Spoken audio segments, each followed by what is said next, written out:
சேனலை பார்க்கிற அனைவருக்கும் வணக்கம். இன்றைக்கி நம்ம சமையலில் சுரக்காய் பொரியல் தான் செய்ய போகிறோம். இந்த சுரக்காய் பொரியல் சப்பாத்தி, பூரி, நான், சாம்பார் சாதம், ரச சாதம், தயிர் சாதம் எல்லாத்துக்குமே தொட்டு சாப்பிட்லாம். நல்லா அருமையாக இருக்கும்.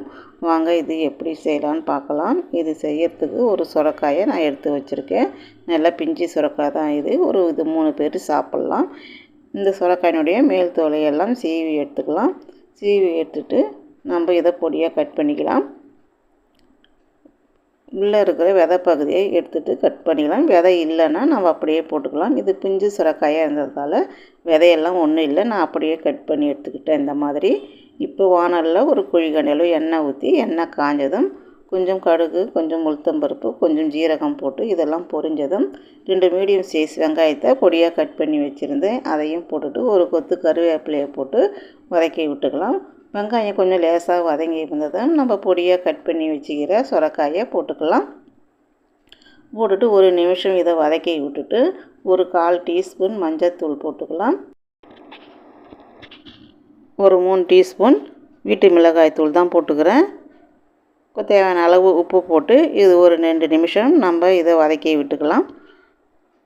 ஒரு 2 நிமிஷம் வதங்கினதும் இதுக்கு தேவையான தண்ணி ஊற்றிக்கலாம். தண்ணி ரொம்ப அதிகமாகவும் ஊற்ற தேவையில்லை, சுரக்காயிலே தண்ணி விடும்.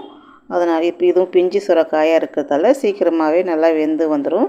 அதனால் ஒரு 2 நிமிஷம் வதக்கி விட்டுட்டு கொஞ்சமாக நம்ம தண்ணி ஊற்றி ஒரு மூடி போட்டு மூடி வேக விடலாம். இது வெந்து வரத்துக்குள்ளே நாம் 2 கைப்பிடி அளவு வறுத்த மல்லாட்டியை ஒரு மிக்ஸி ஜாரில் போட்டு கொரன்னு அரைச்சிக்கலாம். வேர்க்கடலை தான் எங்கள் ஊரில் மல்லாட்டன்னு சொல்லுவோம்.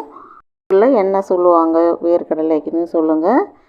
இது நம்ம கொரன்னு அரைச்சி எடுத்தால் தான் நம்ம சாப்பிடும்போது வாயில் கடிப்பட்டு நல்லா டேஸ்ட்டாக இருக்கும். அதனால் மல்லாட்டையை கொஞ்சம் கொரன்னு அரைச்சி எடுத்துக்கோங்க. இப்போ நம்ம வேக வச்சுக்கிற சுரக்காயை திறந்து பார்த்துக்கலாம். சுரக்காய் நல்லா வெந்து வந்திருக்கு, தண்ணியும் சுருண்டு இருக்குது. இந்த சமயத்தில் நம்ம அரைச்சி வச்சுக்கிற மல்லாட்டையை போட்டு கலந்து விட்டுக்கலாம். கலந்து விட்ட உடனே தண்ணியெல்லாம் மல்லாட்டை உறிஞ்சி தண்ணி சுருண்டு வந்துடும். இந்த சமயத்தில் நம்ம அடுப்பை ஆஃப் பண்ணிக்கலாம்.